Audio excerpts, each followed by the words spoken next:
Good morning guys, how's it going? James here from Audio.etc. Today marks the first day of working on the Corvette, starting to install the Rockford Fosgate system. If you're new here and you're unaware with what this car is getting, by the way it's just a 2000 Corvette C5. What it's getting is a new stereo to begin with, an Alpine UTE-62BT, and a full Rockford Fosgate of pretty much everything else. Rockford Fosgate T16S speakers in the front, T16 speakers in the back, a T1 D2 12-inch subwoofer in the boot in a custom enclosure, Power Series 4-channel amp and a Power Series monoblock amp, all installed up custom total, you know. And I'm also sound deadening the doors with Dynamat and Focal BAM. So this car is here for a while. It's going to be a long project. Should be plenty of videos for this thing. But yeah, so today's the first day, so I think the very first thing I want to do is try and strip the car completely of all of its panels and parts that I need to take out to do the job. So obviously, now I did last night, just because I had a wee bit of spare time, started doing the stereo, but all I've really done is wired up the harness for the stereo, just the power, earth and remote aerial wires, because that's all it needs at the harness. It will also need accessory, and I want to get illumination as well, but those two weren't there in the loom because it's a factory amplified system, so I want to dig a bit deeper into the car and find those. So panels that I'm taking off, both of the door cards, the whole center dash piece, the whole center console I want to take out, the covers for the rear speakers. This is the roof, by the way, which is just casually sitting in the back here, and I want to gut pretty much most of this boot, I think. Not sure. I'll see what I need to do when I get around to it. I may or may not take the carpets out. But yeah, that's what I need to do. So I'm going to start with a time lapse and go from there.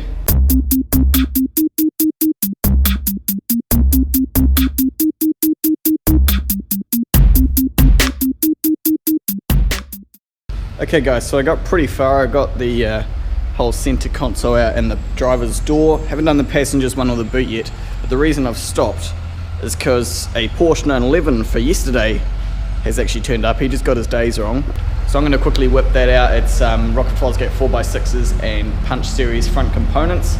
The customer is actually waiting for it to be finished. He's sitting on the couch in the showroom there, so rather than doing a whole lot of filming for it, I'm just going to do one great big long time lapse and you guys can watch as I do it. Sweet. That's right, I remember now. This is the car that I was confused about with the driver's side or left side, because I'm pretty sure these cars are normally left-hand drive, so I could be wrong. This one is right-hand drive, and the pedals are really weird. Like the brake on this is in the clutch position and the accelerator is like in the brake position, and then on the right hand side there's a big bulge in the kick panel slash footwell, so I have to put my right hand foot over to the left hand side to drive it. It's kind of weird. I don't know if you guys can see that, but this is where my foot would normally seat. The brake is like in line with my left foot and the accelerator is in the middle, so I have to like go like this, unless I left foot drive, you know, I don't know. Maybe it's just the way these cars are designed. Oh well. Oh, that's right, I recently did the stereo, that's why I recognise it. I did the stereo and it's not that long ago, but he wants a speaker upgrade as well. So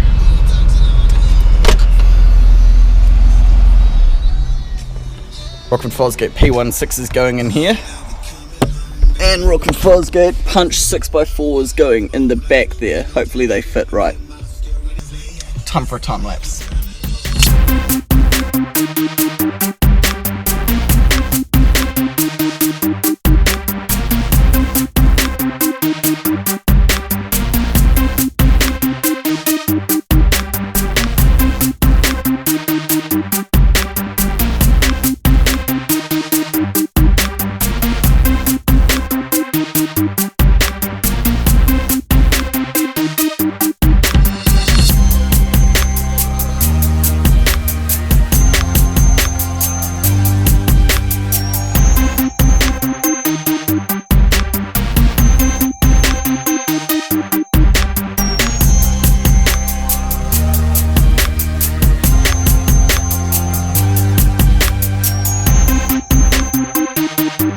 Sweet as, the Porsche 911 is done.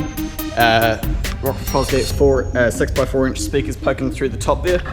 One thing I totally forgot about is that those those 4x6 speakers don't come with grills, which is really annoying. I do hate it when speakers don't come with grills. Fortunately, I was able to make it look, I think, pretty decent, because rather than mounting them through from the top and having an ugly 4 mounting wings with screws going through, I decided to mount them from underneath, and there was already those M4 bolts like kind of loaded into the parcel tray, and so I just put some backstrap clamps down on the back of the speaker with some nuts and washers, and that worked really well for holding them in there. I think they look pretty decent. Obviously the holes aren't cut perfectly anyway. I'm quite happy with how they look. This is on. Get cash now for a car, motorbike. If it's not obvious, this Porsche 911 has been completely reupholstered. Not restored, but reupholstered. So the you can tell the door cards, the seats, the rear seats, the parcel tray, it's all new. I'm pretty sure it's actually the factory original parcel tray, because those 4 lug bolts wouldn't have been put in aftermarket, but they've basically just re-leathered it. And I think the same goes for the doors. The component speakers worked pretty good. Replaced the woofer, that was pretty simple, and I actually managed to get the 4 screws through the metal of the door, because before they were just going through the cardboard door card with some speed clips to hold them in, but now they're going, all 4 of them are going through the metal, so that holds it on a lot better. And I also got the factory tweeter, not the factory tweeter, the Rockford Fosgate tweeter mounted inside this thing. No, I won't take it off because they're very old and brittle. So this cover basically just unscrews off, and then the original tweeter I unclipped from its mounting point, mounted the new tweeter inside it, had to use a bit of super glue and hot glue to get it to stay in there, but it's working and it sounds good. So I'm happy with that. Let's have a listen. Even when I wanna, I never see the end. There's a lot of rear stage, I need to turn those down.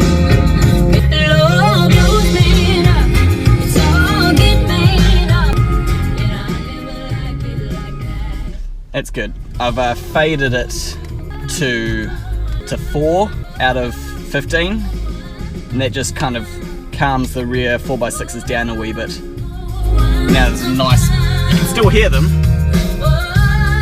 but you mostly want to hear the treble from up the front. So that's good. Happy with how it sounds, happy with how it looks. Job's done, call it a day. Back to the Corvette.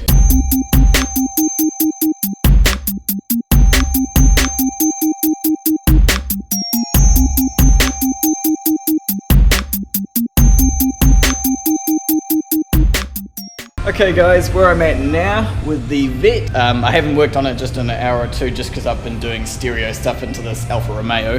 There's nothing too interesting about that, so I won't bother showing you. But where I'm at now, I've got the car pretty much totally stripped of all the parts that I think I'll need to take out. Maybe I could take the glove box out, I'm not sure. Got all of them just sort of sitting down in this area, some couple rags down to protect them.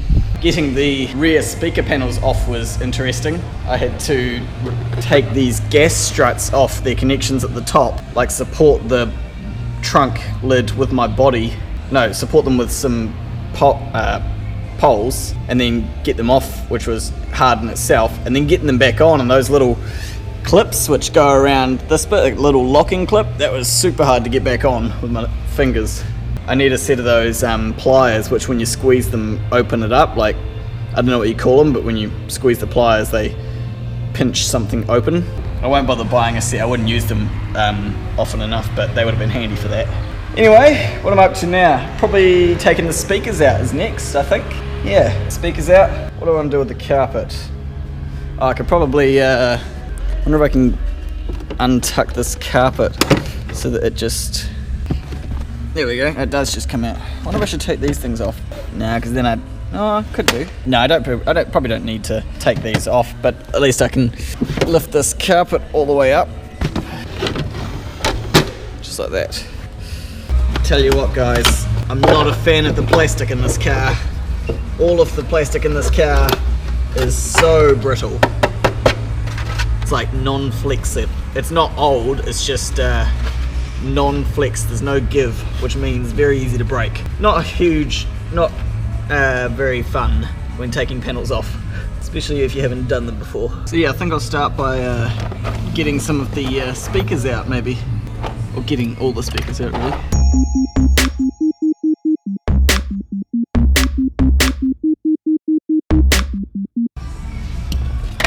Okay, oops, that's one speaker. If I can get it out, there we go. Very basic 6-inch. Oh yeah, it's pretty weak, but it'll be just good enough for our Rockford Fosgate speaker. Might even shove some Dacron in here. That could be a good idea. I have to say, I'm actually very impressed with how well sound deadened this car is. Like, almost everywhere is pretty well covered in this decent sound deadening stuff. And if it's not covered in that, it's like painted and rubberized fiberglass. I'm pretty impressed. But yeah, I could probably shove some Dacron in there. That'll probably help the speakers get loose a bit better, because Dacron in tight speaker cavities basically slows the air down and allows the speaker to move a bit better because it feels like it's in a bigger box. Let's do the other one. There we go. Back speakers are out.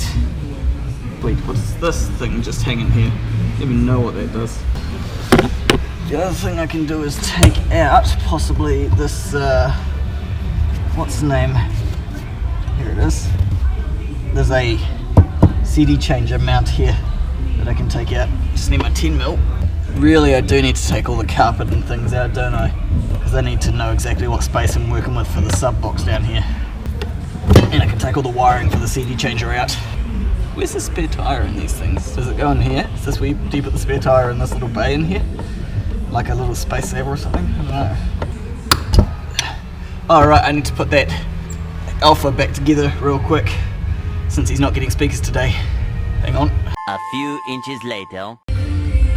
I was just thinking about whether or not I should take out this carpet and everything like that, but I've actually decided I think I might leave it in even for before when the box goes in, because it's going to be a nice sort of damper in between the wooden box and the metal of the car. But these little latches look like they do come out, so I could take those out.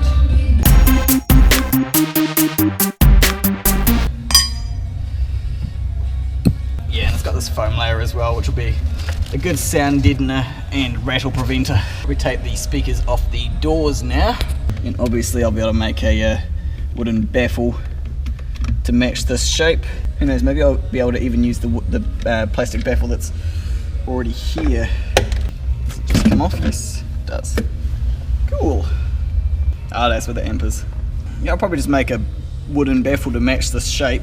The speaker through it, mount the tweeter in a pod cup up here, because we've got like, that's at least 18 mils of wood depth there, and then the speaker on top, and then 18 mils plus a tweeter pod. Should be right. Actually, you know what would be really cool in one of these cars?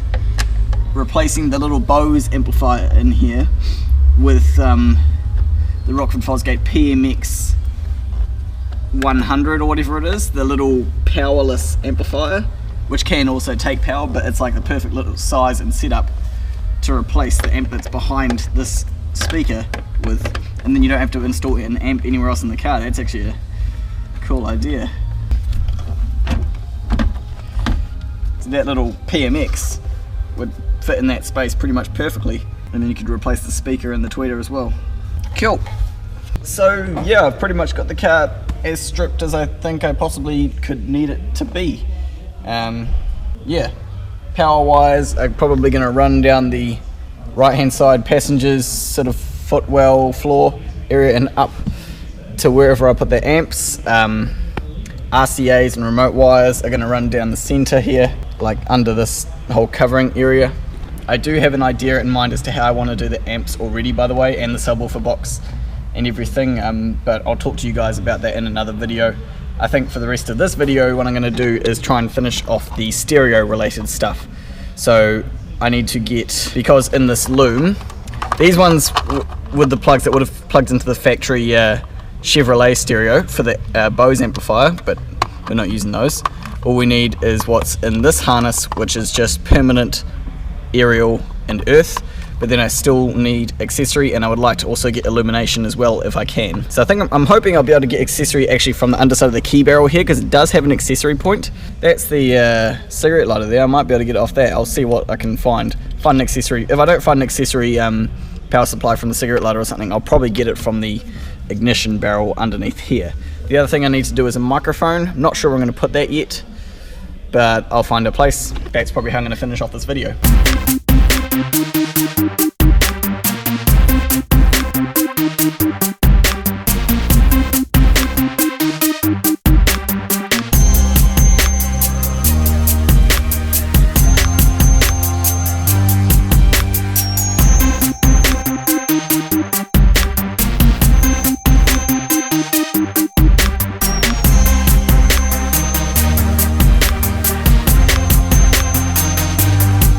Okay, so I got accessory from the key barrel. That was no worries. I spent a while looking for an illumination source all over this sort of general area, and I figured out that the illumination source behind the backlights behind all of these things, it's not a switched positive, it's a switched negative, which is unfortunate because the stereo only works with a switched positive input for illumination, so I guess I just won't be able to have a dimmer, but that's fine. I did the microphone as well just now, where if I can get this out. Basically, I found the best place to put it, because I can't go mounting it up here or anything like that, because A, I can't get these panels off because they're really tricky, and B, if you have the roof off and the microphone up here, you get a whole lot of wind noise. So I've actually hidden it just inside there. There it is.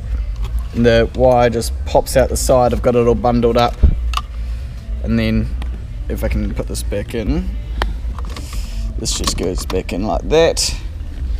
Bolts go in, stereo cage goes in, stereo goes in, easy peasy. So yeah, that's that done. There we go, stereo is in the thing. It's probably just gonna be easier, I think, to manage the cables and everything if I have it mounted in this fitting kit and then bolt it in when I do the final install.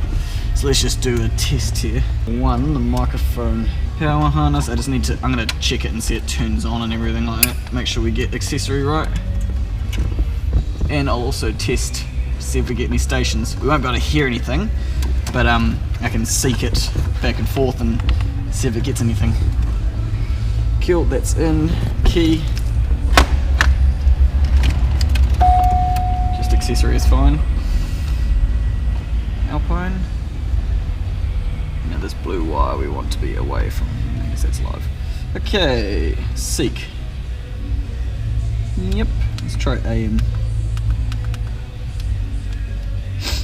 Oh cool, we got 612. That's a really weak station, which means if it's synced to that, it's got full reception. So that's perfect. That's good.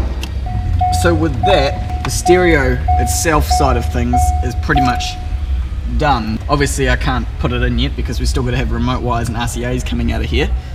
But the actual unit itself is pretty much done. The microphone is in, the harness is done. The only thing I didn't get that I wanted was illumination, but can't win them all. Just happens to be that this car has a negative switching dimmer rather than a positive switching, but that's just life. Anyway, there we go. That's going to be it for the Corvette today, guys. You'll have to tune in tomorrow and I'll be continuing this job. I've, as I said, I did the stereo. I've just spent the last sort of 5 or 10 minutes trying to figure out some stuff like how to get the power wire through, what I'm going to do with that, RCAs, all that sort of logistical stuff. And I've ordered some Rockford Fosgate RCAs. I found that 10 foot or 3 meter ones is more than enough length to go to where I want the amps to go. And we've had this Tsunami battery terminal in stock for a long time. I'm thinking I might use this. It says it's for a negative, but it'll work fine for a positive, I believe. Because the battery in this Corvette, it gets its power for the car from the front posts like that. So the top posts are actually unused, like this normally has the cap on it. So what I'm thinking I'll do is put this big clamp, this big battery post clamp on there, have the piece of zero gauge coming off and going to a fuse holder, and then obviously down through to the car to the amps. And I think I might do it that way. So I've ordered the RCAs off Rockford Fosgate, a dual fuse holder for the back, because Rockford Fosgate don't make any mini dual fuse holders, unfortunately. And I was going to get the same brand, T-Spec is the brand, of a big A&L fuse holder, but unfortunately there aren't any, our suppliers don't have any in any of the ranges, and they have to come from America and none have been shipped yet. So it sounds like we might be having to get, it's either going to go one of two ways. We're either going to end up getting a real cheap and ugly A&L fuse holder, or we're going to get a really nice Rockford Fosgate one. We really like T-Spec because it's that sort of middle of the mark, affordable but still nice quality sort of brand, but there's a big jump below that and a big jump up from that, to the cheap stuff and to Rockford Fosgate, so I'm not sure what way we'll go. Hopefully Pat allows me to go for the Rockford Fosgate one, because I don't want a cheap fuse holder. It does look ugly. The reason it has to be an A&L fuse holder and can't be a mini A&L's fuse holder is because the combined amp rating for both of these amps is well over what mini A&L fuses go up to, unless I did a dual fuse holder up here and ran 2 runs of 4 gauge, but I don't want to do that. I prefer to run just one piece of 0 gauge to power both of them with a big fuse up here, a 250 amp one up here, and 2 smaller fuses for each individual amp down at the distribution point. So that's my plan. I'm not sure, as I said, I'm not sure what we'll do for the fuse holder, but it'll work itself out, I'm sure. So yeah, what am I going to do tomorrow? I think tomorrow I'll probably start looking at doing some speaker related stuff, since we have that stuff in stock, because I can't really do much more wire running or anything like that. I might start looking at amp placement as well tomorrow and trying to figure out if my location, which I'm betting on, is going to work. Yeah, you guys will have to tune in tomorrow to see where that is and how I want to do it. But yeah, maybe I'll do some speaker mounting. I could probably mount the rear speakers and have some wire coming out of them with enough room to go to the amps.